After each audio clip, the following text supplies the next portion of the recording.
I remember that morning like it was yesterday. I opened my newest payslip and felt my heart drop. My monthly salary went from $12,000 to $10,000. No warning, no explanation. Just less. I stormed into HR, trying to stay calm. My voice shook as I asked, "Why the sudden cut? Am I in trouble?" They kept a perfect poker face. "It's part of the necessary cost-saving measures across departments," they said. No apology, no explanation, just a chilly statement, like I should have seen it coming. All day my stomach was in knots. Did I do something wrong? Are they planning layoffs? My department had been hitting goals, so why the sudden cut? I sat at my desk, trying to focus on my tasks, but the confusion wouldn't let me. And just when I thought the day couldn't get worse, a company-wide email landed in my inbox. The subject line read, "Congratulations to CEO Mark Delaney for reaching a $1.2 million performance bonus." My mind went blank. My eyes were glued to that number. $1.2 million. Meanwhile, I just lost $2,000 a month. How could they justify slashing our salaries if we're so broke, yet throw over $1 million at the top boss? I could almost hear my pulse pounding in my ears. Anger and disbelief twisted inside me. If we were so strapped for cash, how could we afford to reward him like that?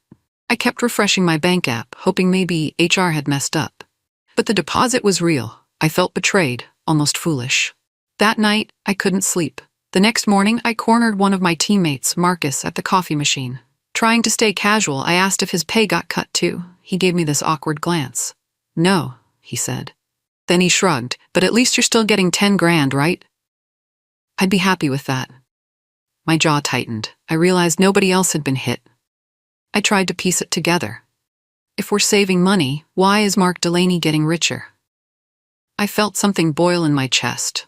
All I could think was, this is so unfair. At lunch, I scrolled through our company's PR page. Every glowing article about record profits read like a joke. My phone buzzed with a new corporate newsletter touting efficient cost reductions. They were taking credit for saving the business. Meanwhile, Delaney enjoyed a huge bonus. That night, I replayed it in my head. Me losing money, him pocketing millions. Something didn't add up. I knew I had to dig deeper. By the next morning, I'd made a list of people to discreetly question, but each conversation turned out the same. Folks gave me that classic, "don't rock the boat" look. They kept saying, "You won't find a job that pays this well elsewhere." I could hear the fear in their voices. No one wanted to risk stirring trouble. One manager whispered, "Just be thankful you still have a position." My cheeks burned with frustration. This place was paying me well, yes, but it was also draining me. Late afternoon, with everyone heading out, I decided to poke around in the shared finance archives. Nothing secret, just the standard budget summaries available to employees. But there, in the Q3 expenses, I found a random line item I'd never noticed before. Renova Solutions, $180,000. The name was completely unfamiliar, so I asked around. Some shrugged, others claimed to have no idea. What bugged me was how quiet the hallways felt. Like everyone had accepted this hush-hush culture. I realized if I wanted the truth, I'd have to do it alone. I took a screenshot of the Renova entry and closed the folder before anyone spotted me. That night, curiosity ate at me. I typed Renova Solutions into Google. A bare-bones landing page popped up. No employee bios, no client list, just a stock image and a contact us form. Suspicious. The address was listed in another state with no suite number, just a private mailbox. I tried cross-referencing the phone number. It led to an automated message. "Thank you for calling Renova Solutions. Please leave a message." No live support, no real details. My gut screamed red flag. At work the next day, I asked Angela in procurement if she'd ever processed Renova's invoices. She frowned. "They're not on the approved vendor list. Must be some executive-level thing." "Sorry." Everyone I talked to gave me a blank look when I mentioned Renova. The deeper I dug, the more ghostly it felt. No records, no sign of actual work, yet they were charging the company large sums each quarter, all labeled under executive initiatives. My mind spun with questions. Is this a shell company? Money laundering? A slush fund? The possibilities made me uneasy. Still, I needed proof before jumping to wild conclusions. I sat at my computer, focusing on the executive initiatives section. Each quarter, Renova magically appeared. The amounts weren't small either. I cross-checked older spreadsheets from the finance archives. Sure enough, Renova's charges showed up right when new cost-cutting measures kicked in. Department budgets got slashed, and right after, a large payment to Renova posted. Something about it screamed cover-up. Then I found a separate PDF labeled Budget Transfer Approvals. Half the text was blacked out, but at the bottom, one signature stood out: M. Delaney. It wasn't unusual for a CEO to sign off, but the secrecy around Renova was suspicious. Mark Delaney had personally approved these vendor expenses. The timing felt too perfect to be a coincidence. Salaries drop. Renova gets paid. For an hour, I just stared at the documents, thinking. My hands trembled. Was this some scheme to funnel company money somewhere? If I was right, it meant the CEO was basically stealing from employees and funneling it to a phantom vendor. I saved everything onto a secure drive, my heart pounding. This wasn't just a hunch anymore. It was the start of something big. Over the next few days, I reached out to trusted coworkers, people I knew wouldn't rat me out. I found an engineer whose entire team lost their annual bonuses. I spoke to a project manager who'd seen her budget for vital tools cut by 60%. She told me they said we had to tighten our belts. I carefully pieced together our stories. The pattern was crystal clear. Whenever there was a cost reduction, Renova's fees jumped. While many employees didn't lose their base pay, they got hammered elsewhere. Benefits slashed, training funds canceled, equipment budgets gutted. One coworker confided, "We all know something's up, but it's too risky to ask questions." That fear was palpable. People felt powerless, like it was better to accept the scraps than challenge the system. I couldn't stand it. Anger replaced my initial shock. We worked hard, meeting goals, driving profits. Then Delaney swoops in, cuts corners, and grabs a massive bonus. Now it looked like he'd set up a fake vendor to siphon even more money. This was bigger than just my paycheck. It felt like an entire company under siege by its own leadership. I spent my lunch break hidden in a quiet corner, scrolling through archived presentations. My pulse raced when I discovered an executive review deck from last quarter. One slide caught my eye. Cost savings from department streamlining contributed to Q4 bonus eligibility thresholds. The bullet points bragged about cutting millions in operating expenses. Meanwhile, Delaney's smiling face was featured, praising the lean new approach. In other words, the more they cut from us, the bigger his bonus. I glanced at the final bullet. Key external partnerships contributed to strategic performance. I recognized the code. External partnerships had to be Renova. More proof that this phantom company was part of the big plan. Slash our resources, funnel the saved cash into initiatives, and justify executive bonuses. It all connected. My stomach churned. This wasn't an honest mistake. This was methodical. I imagined Delaney signing off on each cut, smiling as his personal windfall grew. I printed the slide and tucked it into my bag. My fingers shook with a mix of anxiety and rage. If I was caught, I'd be in deep trouble. But every piece of evidence made my next steps clearer. By now, I had a small mountain of digital files, budget sheets, slideshows, emails praising strategic external services. Every single quarter told the same story. Pay cuts or budget slashes took effect, and soon after, Renova's fees appeared. No second signatures. No internal review. Delaney's name was the sole approver. I could practically visualize the funnel. Money saved from employees, redirected to Renova. The question was, who actually owned Renova? I tried searching for officers or board members connected to Renova, but the trail went cold. The website gave me nothing, and state business listings were minimal. Then I found a clue. A line in a routine vendor compliance report that read, "Validation of Renova's incorporation is pending." That was it.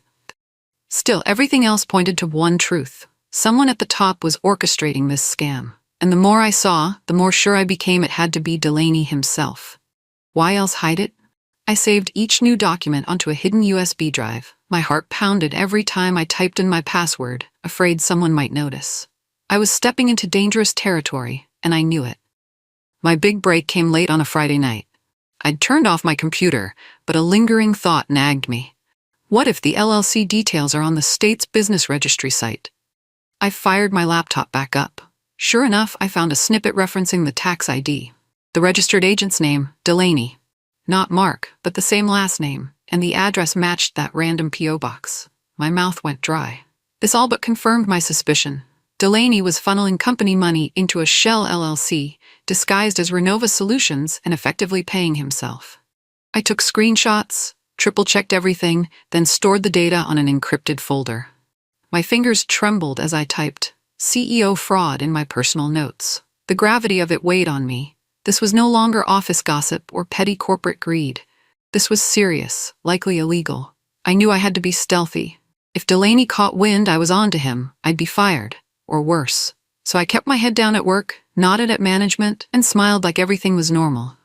But inside, my rage simmered, fueling me to keep digging. I walked into HR under the guise of routine vendor compliance. I casually asked, how do we vet outside suppliers, especially ones handling six-figure sums? The HR manager's face tightened. She quickly typed something on her keyboard, then her expression changed from polite to guarded. That's above your level, she said. Focus on your role. My stomach dropped. So much for subtle inquiries. I gave a nervous nod and left. A few hours later, I got an email from my boss. We'll need someone else to take over your high-priority project. No explanation. I felt the walls closing in. They were doing it on purpose, isolating me. First, they cut my salary, then they reassigned my projects. It was retaliation, pure and simple. I went home that night, slammed my door shut, and paced around the living room. My phone buzzed with a text from a friend. What's going on at the office? Heard your project got pulled.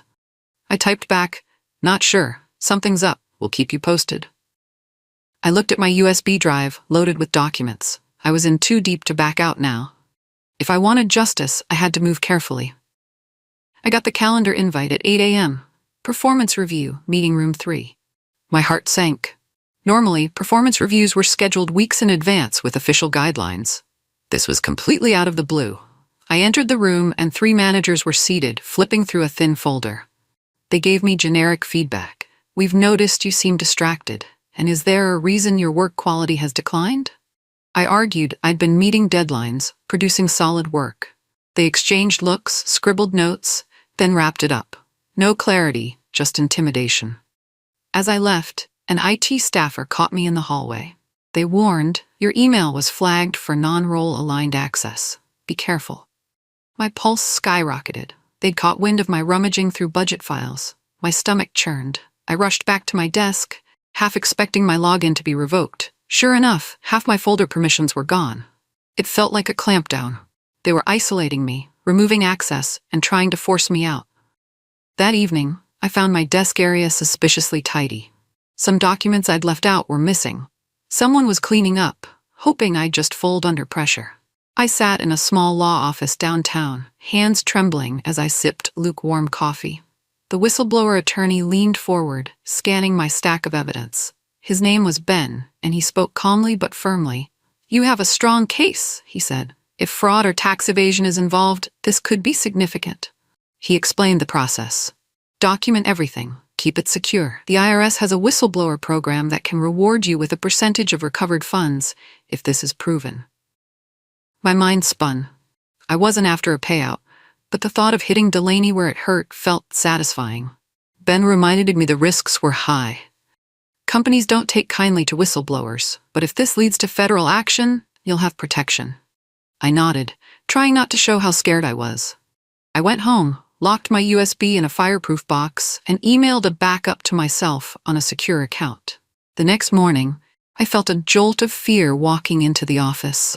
Yet part of me felt a surge of purpose. With legal backing, I wasn't fighting alone anymore. After my meeting with Ben, I became laser-focused on the bonus structure.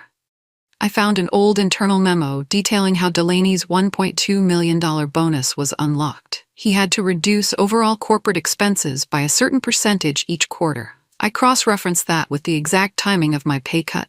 Sure enough, each wave of cost reductions directly pushed the company closer to Delaney's bonus threshold. The more we lost, the more he gained. It made me sick.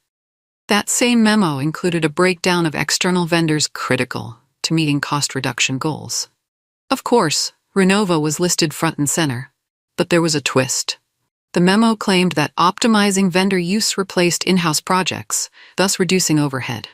In reality, Renova wasn't providing any real services. They were just an empty shell. I stepped away from my computer, my heart pounding. Delaney had systematically orchestrated pay cuts, resource slashes, and fake vendor payments, all so he could pocket that massive bonus. The betrayal stung worse than ever. I felt a rush of determination. The bigger the scheme, the bigger his downfall. I swore I'd see this through. I stayed up late, my computer screen the only light in my dark living room. Searching, cross-referencing. My eyes burned, but I refused to stop. I found 2 additional LLCs tied to the same P.O. box and the same business agent. Their names were equally vague, something like Nova Tech Associates and RNV Innovations. I pulled up the corporate payments ledger. Sure enough, these 2 shells had also billed the company for consulting services. Collectively, the trio raked in over $500,000 this year alone.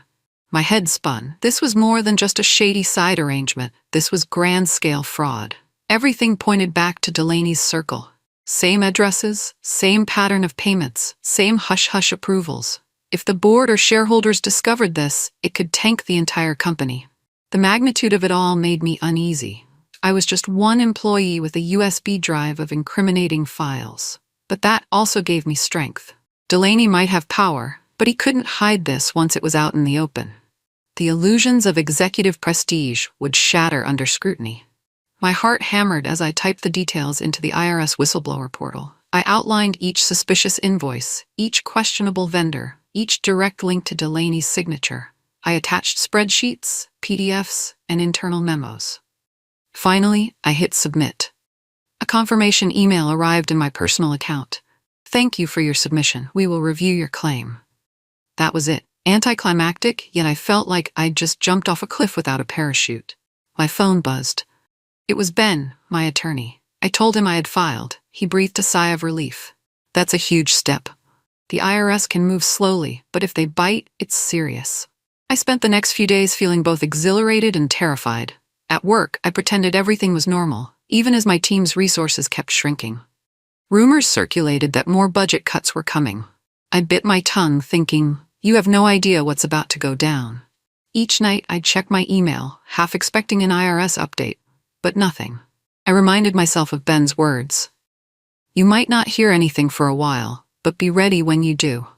Days turned into weeks, and my life felt like a balancing act. At the office, I kept my head low, hoping I wouldn't draw more attention. But subtle changes were everywhere. IT bulletins warned about data security. The CFO sent out a memo about new expense authorization processes. I walked around like a ghost, always looking over my shoulder. In the lunchroom, casual banter was replaced by whispers. I overheard someone say, "We can't trust anyone right now." It felt like the walls were listening. One evening, I was tidying up my desk when I caught a glimpse of the compliance officer, eyes locked on me from across the room. She quickly looked away, but I knew they were on high alert. It made me queasy. Could they sense I was behind the leaks? Yet nothing happened outright. No direct confrontation, no official mention. It was like calm water hiding a riptide beneath. I reminded myself, the IRS works in silence at first.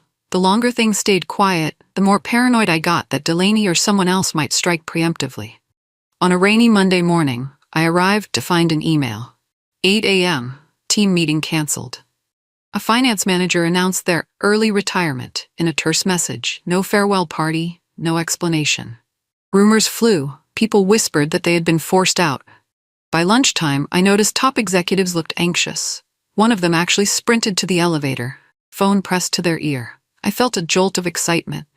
Was the IRS knocking on doors already? Was the board closing in on Delaney? That evening, as I was about to leave, my phone rang. It was Ben, my lawyer, his voice tense. I just got word the IRS has opened an investigation. They're coming. My pulse thundered. This was it. The real deal. I thanked him and hung up, my heart slamming in my chest. Everything I'd worked for, gathering evidence, risking retaliation, was finally in motion. I left the office that night feeling oddly calm. I drove home in the downpour, headlights flashing on wet roads, thinking, Delaney's days are numbered. One way or another, this company's about to face the truth. I spotted them as soon as they stepped out of the elevator. 2 men, dressed more like accountants than law enforcement, walked directly to the executive wing. No one announced them or offered a tour. They were escorted in by Delaney's assistant. The whole thing took maybe an hour, then they slipped out as quietly as they came. All day, people whispered, "Who were those guys?" The rumor mill churned. Someone swore they saw government badges, but no one was sure. I watched from a distance, adrenaline pumping. Could it be the IRS? Or maybe external auditors? Either way, something was definitely happening. The next morning, a company-wide email stated Delaney would be taking personal leave immediately.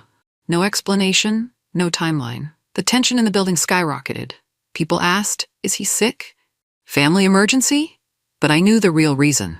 Every step felt surreal, like watching a slow-motion movie. I thought about how quietly those men had arrived and departed. It reminded me that big investigations often start softly, like a stealthy approach before the hammer drops. I tried to act natural, but inside I was buzzing with a mix of fear and triumph. Suddenly, the entire finance system was locked. My colleagues panicked as reimbursement requests bounced back. Project leads couldn't access basic budget info. An ominous email from HR declared, all inquiries related to financial governance must go through legal. People were furious, but also uneasy. It was like a city under curfew. Everyone tiptoed, avoiding direct questions. The rumor was that some external agency demanded complete financial records, meaning the house of cards was trembling. At lunch, the cafeteria buzzed with hushed conversations. A friend whispered, "They're definitely hiding something. Why else lock down everything?" I just nodded, trying not to show how much I already knew. That evening, I strolled past the executive offices. They were dark and empty. Delaney's assistant was gone. A posted note said she was out of office. The quiet was eerie. For a moment, I flashed back to the day I first discovered Renova's suspicious charges. It felt like a lifetime ago. The tension was almost suffocating. Every day, more employees seemed to realize the top dogs were in trouble, but no one dared voice it publicly. I entered a small conference room to find the HR manager and a company lawyer waiting. They wore polite smiles that felt more like interrogation lights. They asked about my role, the files I'd accessed, and how budgeting typically works in my department. Their questions sounded casual, but felt loaded. I played it cool, answering politely, giving just enough detail. My heart thumped in my chest, but outwardly I tried to appear calm. Halfway through, the lawyer asked if I'd come across any unusual expenses. I shrugged. Not that I recall. A total lie, but I wasn't about to reveal anything. They took notes, occasionally exchanging glances. After about 30 minutes, they dismissed me with a forced smile. "If you remember anything else, let us know." The minute I got back to my desk, I texted Ben, "They're fishing for info." He replied within seconds, "They know the IRS is involved. They'll do anything to contain this." A chill ran through me. The company's approach was clear: gather intel and clamp down. But they had no clue I was the whistleblower. If they suspected, they didn't show it, yet. I checked my email first thing in the morning. There it was. "Mark Delaney has resigned to pursue new opportunities. We thank him for his service." No fanfare, no big farewell event, just a cold, corporate statement. Instantly, the internal chat system lit up. People posted shocked emojis, question marks, half-joking memes about the Titanic sinking. It was chaotic. Everybody sensed the real story was bigger than pursuing new opportunities. I felt relief. A surge of validation swept over me. After everything he'd done, slashing salaries, funneling money into shell companies, and rigging those cost cuts for a massive bonus, he was finally gone. But part of me also felt uneasy. Just because Delaney left didn't mean the company's problems disappeared. I wondered if the board had forced him out, or if the IRS had cornered him. I got up, walked to the break room, and overheard coworkers gossiping. He probably bailed before they could fire him. Must be something shady. I sipped my coffee, feigning ignorance. But inside, I was almost giddy. The CEO's downfall was no longer a secret. It felt like dominoes. By noon, the CFO was stepping down. 2 procurement leads followed, citing personal reasons. A bombshell memo from the board declared a complete external audit, urging employees to bring forward any concerns confidentially. The entire building hummed with tension. People traded glances in hallways, trying to gauge who knew what. Some were panicked, worried their roles in shady deals might surface.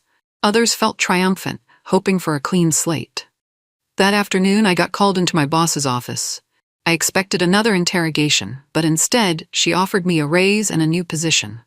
The exact phrasing was, "We value your contributions. Here's an NDA to formalize the arrangement." My throat went dry. I recognized it for what it was. Hush money.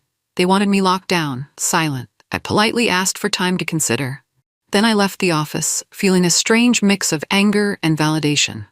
A bigger paycheck couldn't erase what they did. I'd come too far to be bought off now. The pen hovered over the NDA's signature line, but I couldn't do it. My stomach twisted at the thought of letting them bury the truth. I set down the pen, walked out of the building with that folder under my arm, and drove straight home. Once there, I drafted an email to a well-respected financial journalist I followed for years. I wrote, "You need to see this. Multiple shell companies, fraudulent bonuses, and complicit executives. Here's my evidence." I attached the entire archive, Renova files, bonus memos, cost-cut slides, everything. My finger trembled as I hit send, but I felt liberated.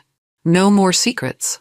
The next morning, the headline broke on multiple news sites. Executive bonus scandal, fake vendors, real consequences. I stepped into the office to find absolute chaos. People crowded around computers, phones buzzing, some reading the article in stunned silence. The board scrambled to manage the PR nightmare. Everyone knew the cat was out of the bag. I felt a weird sense of calm, watching months of frustration finally turn into something real, something that demanded accountability. The company's reputation plummeted overnight. Angry shareholders demanded answers. More staff resigned or were placed on leave. Journalists uncovered that Delaney wasn't just using Renova, he had a web of fake vendors stretching back years. The headlines were brutal. CEO charged with tax fraud, wire fraud, and executive misconduct. I read them, feeling both satisfaction and shock. I never expected the scandal to grow this big. But I also knew how meticulously Delaney had orchestrated everything. Meanwhile, I received official confirmation from the IRS. They'd validated my claim. The letter stated I might be eligible for a percentage of any recovered funds. I felt a surge of relief. At least now I knew they believed my evidence was legit. In a follow-up, my lawyer explained that if Delaney was found guilty, the company might owe the government a hefty sum in penalties and back taxes. A portion of that could come my way. I shook my head in disbelief. This started as a fight for fairness. Now it was a national scandal. Still, my main satisfaction came from seeing justice. The big fish had finally been caught in his own net. After the dust settled, I handed in my notice. A few coworkers shook their heads, saying, "You should be grateful you're still making 10 grand. But I was done. The company tried to bribe me into silence, and that told me everything I needed to know. I began consulting, helping others who faced toxic workplace politics. My phone started ringing off the hook, people wanting advice, employees in similar situations, ex-colleagues offering leads. It felt good to transform my pain into something productive. News broke that Delaney was indicted on multiple felony charges. The scandal was the talk of the industry. The company tried to rebuild its image, but trust was shattered. Employees started sharing their own horror stories. Audits revealed more hidden scams, more fake vendor deals. Each new report felt like another validation that my Whistleblower Act had been necessary. One evening, as I wrapped up a client call, I paused to reflect. They told me I should be grateful to still make 10 grand. But I'm grateful I didn't stay silent. If I had, this massive fraud would have continued, hurting more people.